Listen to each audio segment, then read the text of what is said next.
full analysis for UFC 318 main card and featured prelim. First, we're going to do a statistics only on each of the fighters, and then we're going to break down their last 5 fights, win or losses, and finally, we're going to take a look at their key patterns and mistakes, and then officially make a prediction at the very end. We're going to start with the main event, which is going to be, of course, a lightweight BMF title trilogy fight between Max Blessed Holloway and Dustin the Diamond Poirier. Let's look at some numbers. So first off, again, we have the statistics only lookout. And Max Holloway is going to be 33 years old to Dustin Poirier is 36 years old. Obviously, we know that Holloway is going to be 3 years younger, so he'll hold the edge. Records are 26-8 for Max Holloway to 30-9 for Dustin. Poirier is going to have more experience. Max Holloway has a total amount of fights at 34 to Dustin Poirier's 39. So again, more experience for Dustin. Not to mention, this is a lightweight fight. Max Holloway's only fought twice or 3 times at lightweight in general. Finishing rate for Max Holloway is 56% to Dustin Poirier's 76%. So Poirier is going to be going for that submission or knockout throughout the entire fight, not just the last 10 seconds. Max Holloway lands 7.16 significant strikes per minute to Dustin Poirier's 5.30, so Holloway is landing more. Higher striking accuracy goes to Dustin Poirier at 51% to Holloway's 48%. Significant striking defense, Max Holloway is more defensively sound at 59% to 53% for Dustin Poirier. For takedowns and takedown defense, we got accuracy of 53% and defense at 83% for Holloway to Dustin Poirier's 36% and a 64% takedown defense. If we're going to really break this down and analyze it, we know that Max Holloway is going to bring a superior volume striking, 7.16 strikes landed per minute to 5.30. He's got better defense and more control over the distance with a better height and reach. Dustin Poirier is more dangerous in the finishing department, especially early on, and probably has a better cardio with the higher finishing rate at 76% and more first-round finishes. Max Holloway's durability, defensive acumen, and cardio will favor him in a drawn-out, longer fight, while Dustin Poirier will hold the edge in power and submission threat early. Next, we're going to go off and look at their last 5 fights. Max Holloway's record in his last 5 is 3-2. His wins over Justin Gaethje at UFC 300, Korean Zombie, which he won by knockout, Arnold Allen, who he beat via unanimous decision. His losses were to Ilia Topuria, last fight by vicious KO in the round 3, and Alexander Volkanovski defeated him via unanimous decision. If you look at his last 5, he got finished 1 loss by KO, but he got 2 wins by knockout. His opposition level, I would say, is extremely high via Topuria, Gaethje, Volkanovski.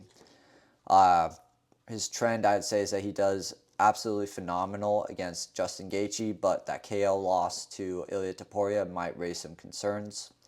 Durability, he took major damage against Ilia, but overall he has a very historically elite defensive sound chin. As for his momentum, we don't really know what to expect since his last fight was against Topuria and ended with a brutal knockout loss, but we know that he wants to get back in the octagon.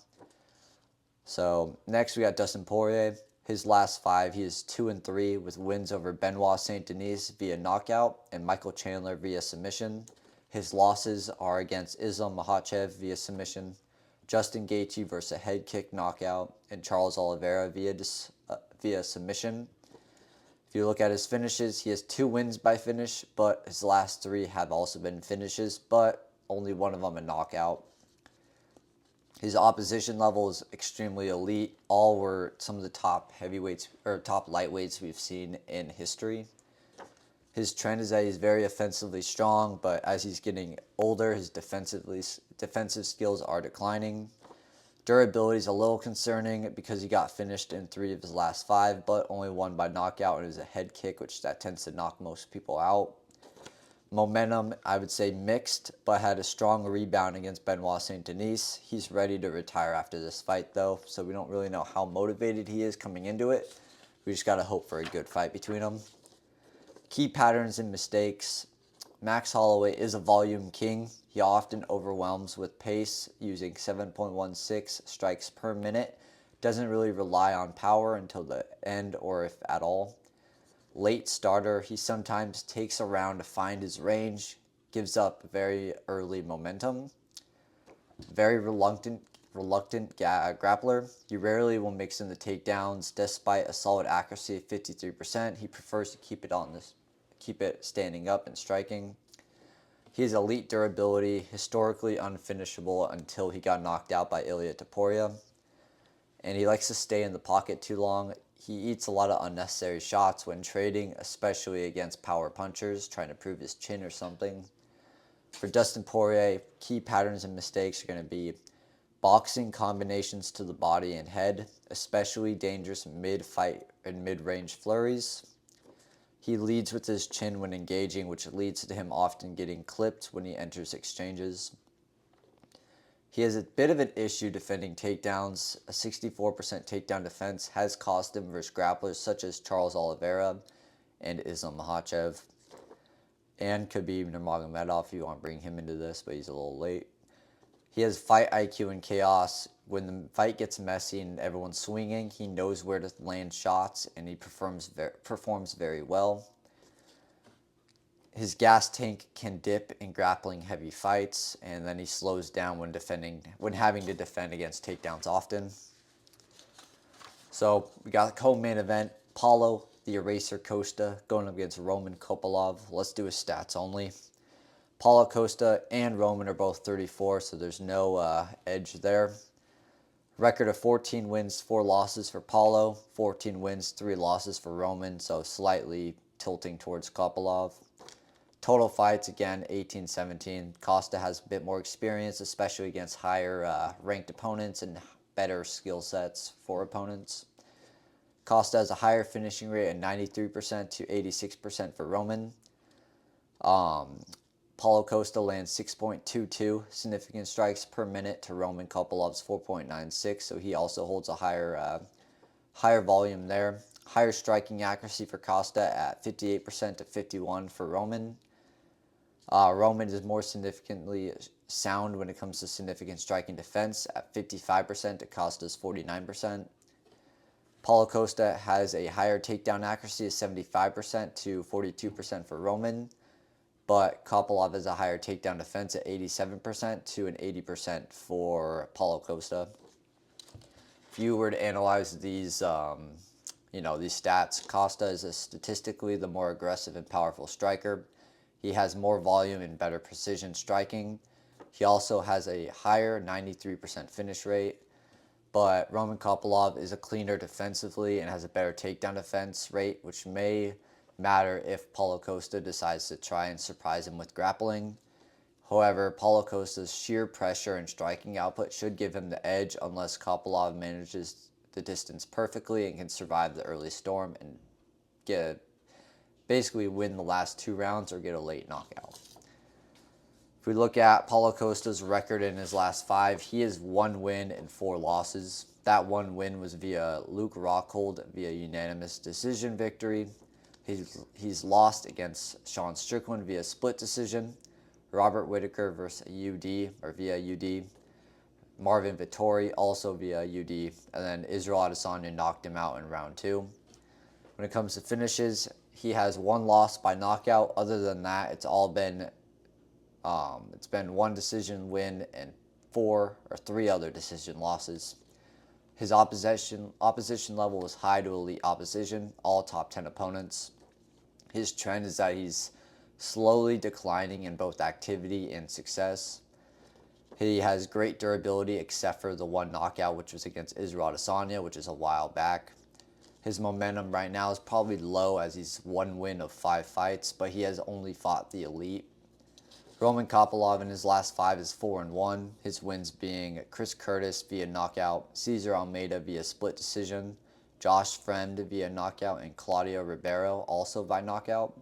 His 1 loss was against Anthony Hernandez via submission, who is an incredibly talented grappler. Finishes, he has 3 knockout wins, 1 submission loss. His opposition level, though, mostly unranked to mid-tier. The only highly skilled opponent he lost to, and that was Anthony Hernandez. His trend is that he's a fast riser, and he's been improving his composure over time. Durability, I'd say, is great.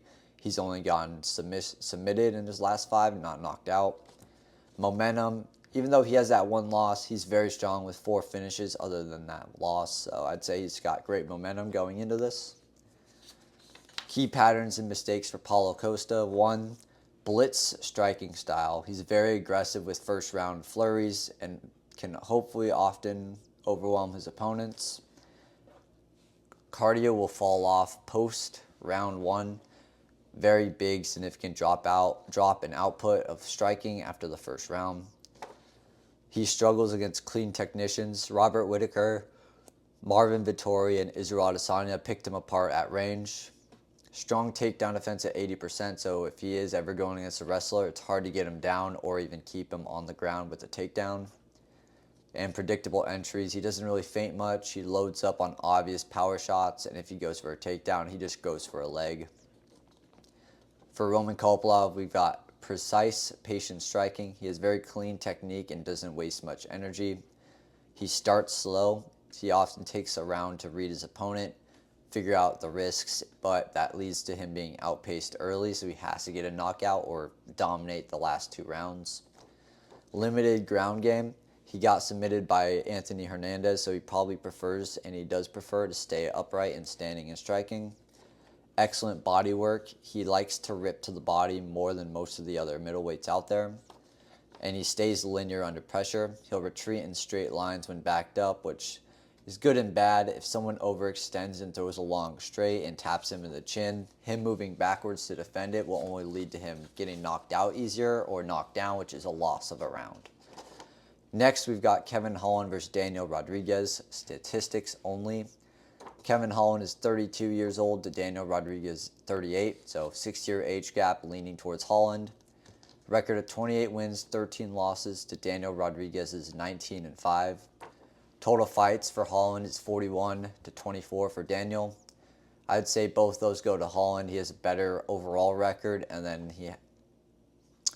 D-Rod has a better overall record, but experience will go to Kevin Holland. He's faced a very, very wide variety of highly skilled fighters and opponents.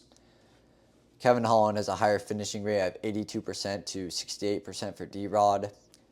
D-Rod does land more significant strikes per minute at 7.39 to Kevin Holland's 4.24.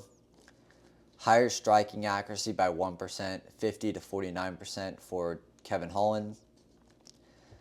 D-Rod has a higher significant striking defense at 58% to Kevin Holland's 50%. Takedown accuracy is better for D-Rod at 55 to Holland's 49%, and then D-Rod also has a better takedown defense at 63% to 55% for Kevin. If you look at this and analyze it, Kevin Holland is a more dynamic overall fighter, has a significantly higher finish rate.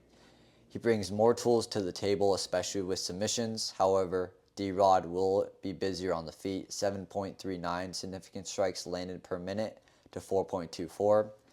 D-Rod is also more defensively sound and has the better wrestling stats. This fight will likely favor Kevin Holland if he can mix it all up and create chaos, while if D-Rod keeps it technical and at boxing range, it can go either way. If we look at their last 5 opponents, for Kevin Holland, his record is 3-2 in his last 5. Of those wins, he has a submission over Vicente Luque, unanimous decision victory over Gunnar Nelson, and a submission victory over Michal Alexiejczuk. His losses were a freak injury TKO to Roman Dolidze and a submission loss to Reiner de Ritter. Finishes, again, he has 3 finish wins of his last 5 and 1 injury loss, and then 1 submission loss. Opposition level, I would say mid to high level competition, but it was a mixture of welterweights and middleweights, so can kind of go both ways. Trend is that he stays very composed and he's better at grappling oriented. If he can get the opponent to the ground, he can get a submission rather than keeping it striking. Durability is pretty solid, only in injury loss and a submission loss. So I'd say he's got solid chin until he gets hit by a really heavy striker. Momentum is surging upwards now. He's on a 2-fight win streak.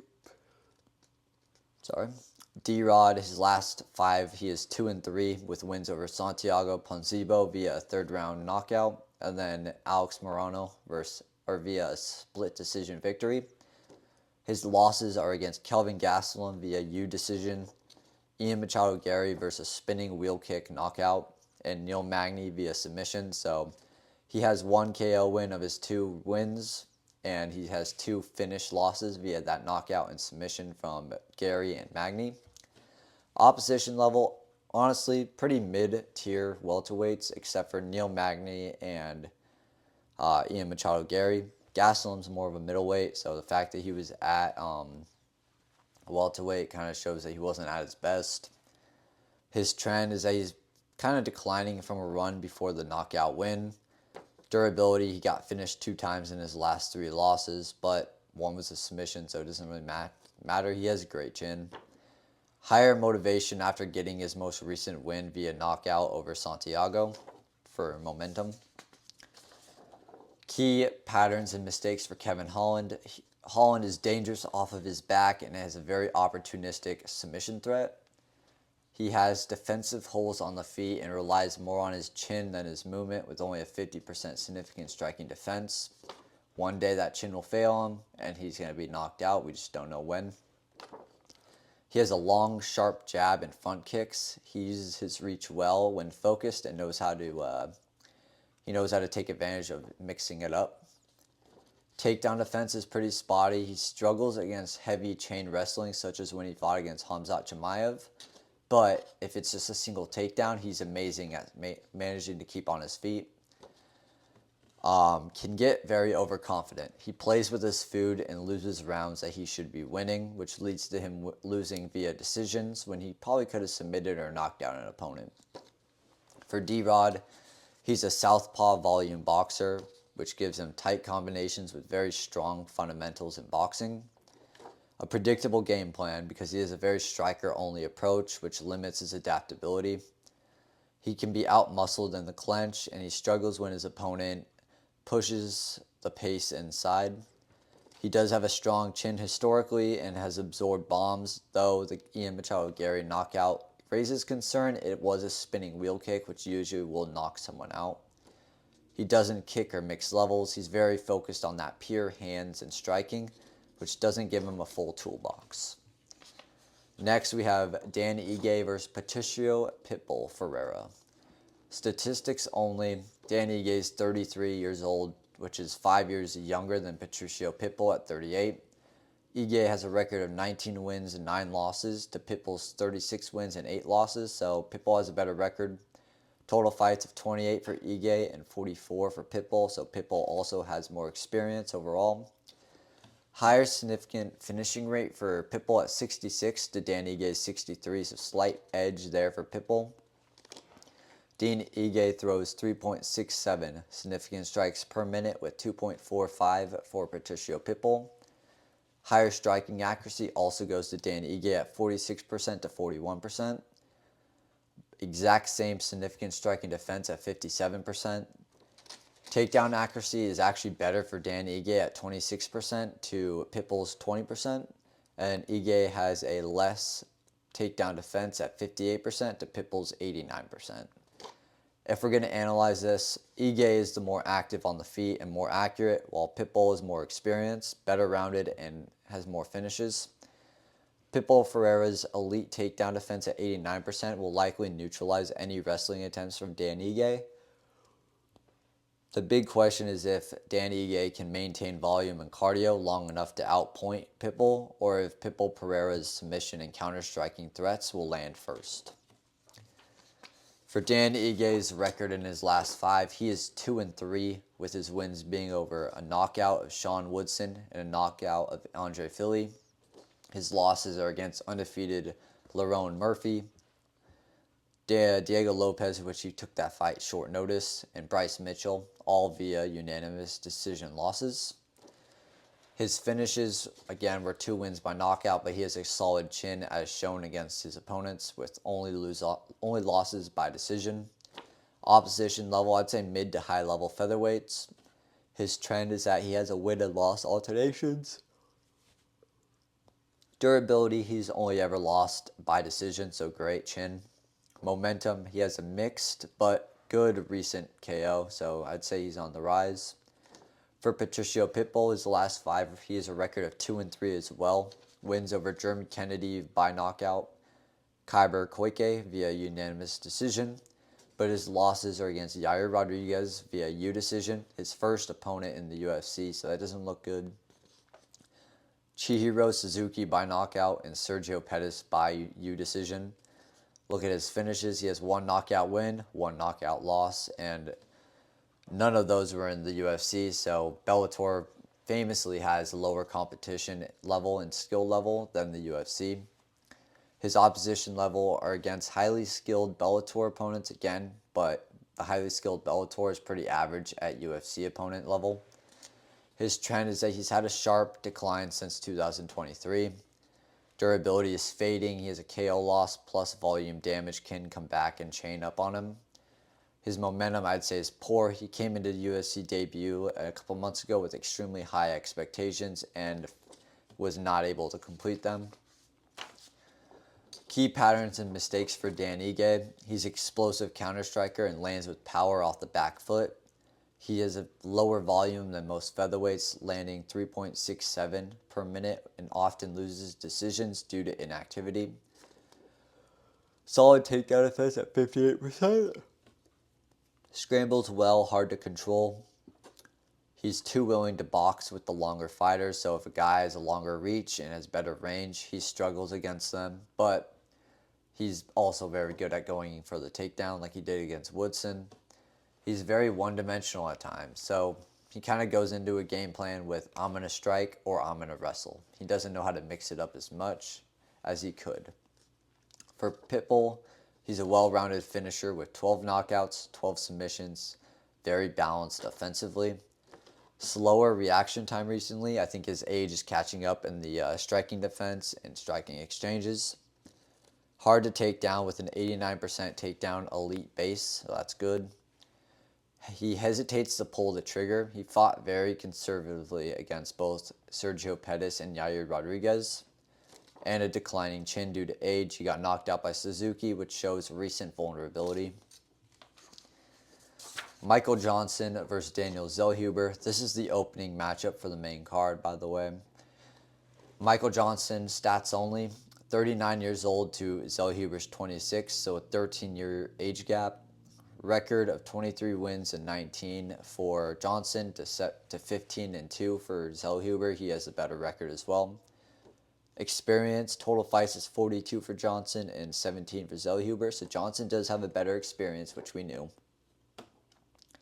Finishing rate is 67% for Daniel Golden Boy Zellhuber, going up against a 50% for Johnson. Zellhuber lands more significant strikes per minute at 6.26 to 4.23 for Michael Johnson. Zellhuber has a slightly 1% more striking accuracy of 41% to 40%. Johnson is slightly better at defending strikes at 58% to 56%. My God. My bad, boys. Takedown accuracy is going to be 40% for Johnson. He is a known wrestler. To 25% for Zellhuber. Takedown defense, though, goes to Zellhuber at 94% to an 81% for Johnson. If we analyze this, it's a classic young prospect for experienced veteran battle. Also classic wrestler versus striker. Daniel Zellhuber is more offensively productive with a better output and a better finishing upside. Michael Johnson is more defensively responsible and can still be explosive in spouts and spurts, but his 13-year age gap is going to show lapses in his consistency. If Daniel Zellhuber can avoid getting caught early, he can hold a clear path to outpace and possibly finish Michael Johnson in the late 3rd round, maybe 2nd round. In their last 5, Michael Johnson has a record of 3 wins, 2 losses. The wins, Ottoman Azater via knockout, Darius Flower via U decision, Mark Diakise via U decision. His losses were against Diego Ferreira by knockout and Jamie Malarkey via split decision. Finishes again, 1 knockout win to 1 knockout loss. His opposition level are kind of lower tiers in his last 5 lightweights, and he's out of his prime. Trend is that he alternates between highly skilled and lower skilled opponents. Durability, he's still decent, but he's aging, has only been knocked out once in his last 5. With 2 straight wins, his momentum is going upward. Daniel Zellhuber, record in the last 5 is going to be 3-2. Wins over Francisco Prado via U decision, Christos Giagos via submission, and Lando Venata via U decision. His losses are going to be against Esteban Ribovics via split decision and Trey Ogden via U decision. Again, finishes, he has 1 submission win. His opposition level is developmental, but has steadily gotten more difficult as he moves up in the ranks. His trend is he's had minor success since he made his UFC debut and then lost a war against Ribovics at UFC Noche. Durability is solid. He's never been submitted or knocked out, but again, against Ribovics, he did take a ton of damage and got rocked several times. Momentum, if he can beat Michael Johnson, it'll skyrocket, but for now, it's pretty moderate. Key patterns and mistakes for Michael Johnson: fast hands, slick boxing. He still has a speed advantage over many lightweights, and he also uses a very unexpected power on them. People don't expect him to have the knockout power that he does. Fight IQ lapses. He's known for giving up in his winnable fights late in the 3rd round. His chin is fading. He's been knocked down multiple times in his career. Strong takedown defense at 81%, so he's very hard to control unless he's exhausted. Low finishing instincts. He doesn't always capitalize when his opponent gets hurt out of fear that he could get caught and knocked out, meaning if he doesn't take the risk, he doesn't have to. Or if he doesn't have to, he won't take it. For Daniel Zellhuber, long frame for the division. He uses his length well to strike from range. He's a little passive early in fights, so he starts slow and often loses round 1. High fight IQ and shot selection. He can pick his clean shots with good vision and hit that shot that has power and can possibly get a knockout. He struggles against strong wrestlers, so he's shown to be vulnerable to pressure grappling. He does have an excellent takedown defense at 94%. Once he's upright, he's very hard to bring down, but again, he doesn't want to go against a wrestler. For the featured prelim of the night, we've got Marvin Vettori versus Brendan Allen. Stats only, 31 years old to Brendan Allen's 29, so Allen is younger. Record of 19 wins, 7 losses, 1 draw for Vettori to 24-7 for Allen. So I think that Brendan Allen has the better record. 27 fights for Vettori to 31 for Allen, so more experience there as well. 61% finishing rate to 79% for Allen, so he has another advantage there finishing-wise. He does land more significant strikes per minute than Brendan Allen at 4.54 to Allen's 3.55. Vettori sadly has a lower striking accuracy at 46% to a 54% for Brendan Allen. Significant striking defense, Vettori holds an advantage at 57% to 46%. Takedown accuracy, he has a better accuracy of 45% to Allen's 38%. And then takedown defense, Vettori has a higher 70% takedown defense to 57% for Brendan Allen.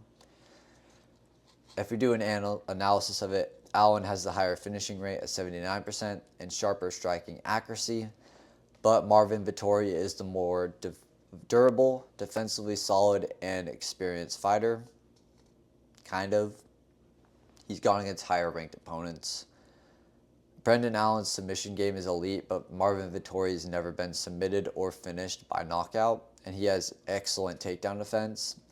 If Allen can force scrambles or transitions, he might have a bit of an edge or advantage in submissions. Otherwise, Marvin Vettori's pressure and cardio can weigh him down over 3 rounds and lead to a unanimous decision win for Marvin Vettori.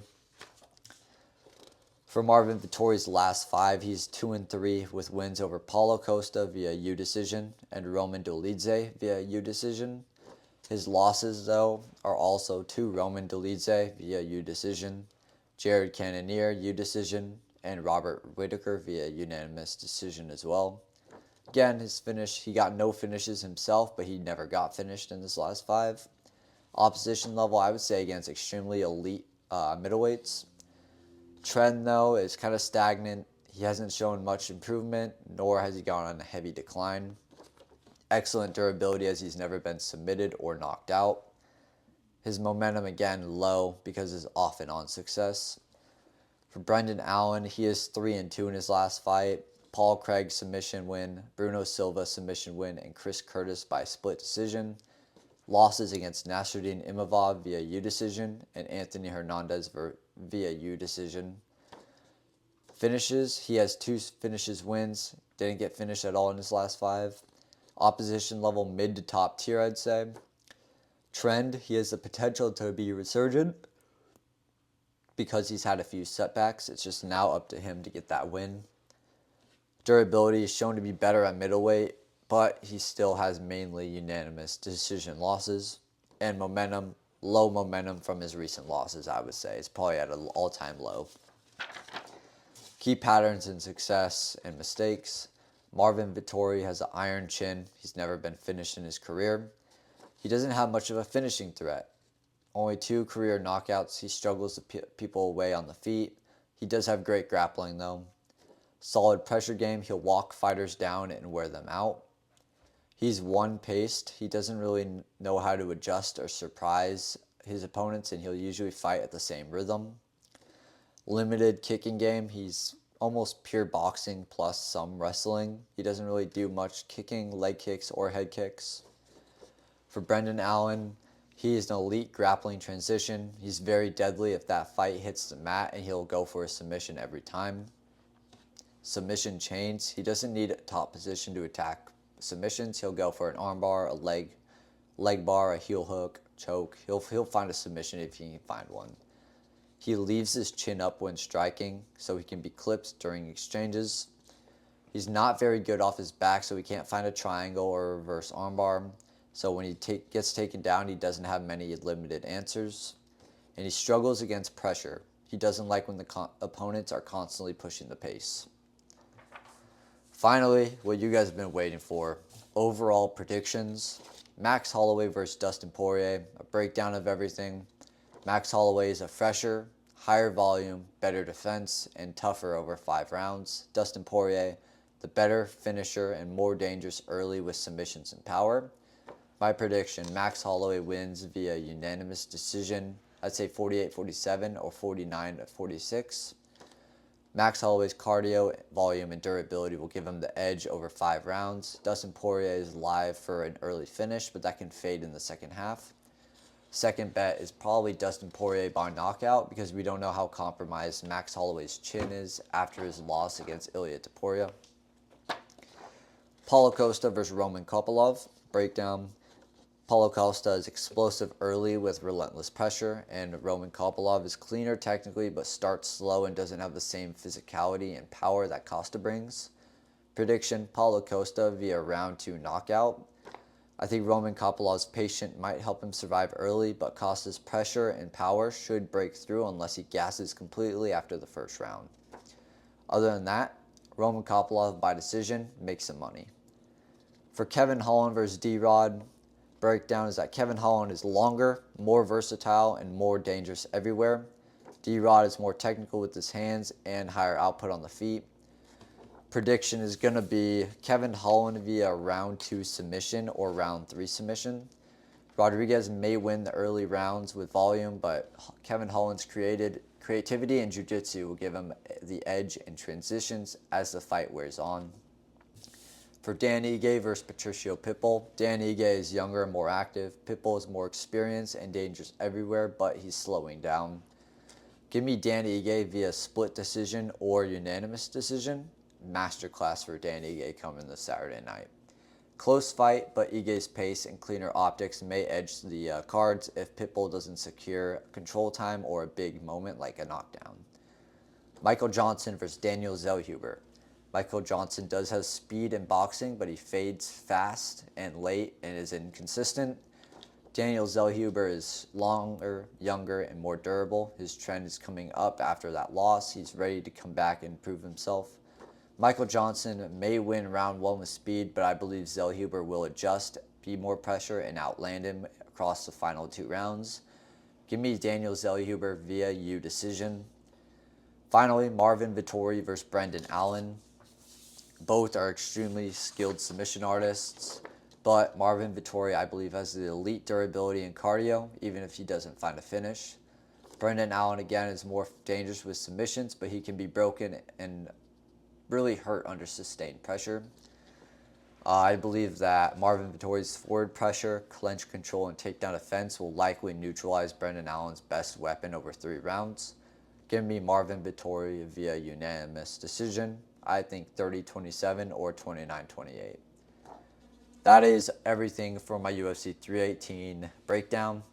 Let me know who you're expecting to win the main events and some of the fights on the main card, what bets you're making, how excited are you for this fight card. I'm excited to see it. I saw it at first and was kind of like, okay, I recognize a few names here and there. After doing more research on it and doing stats, I'm extremely excited to see where these fights lead. Follow for more as always, and I hope that you enjoyed the breakdown and can make some money off it.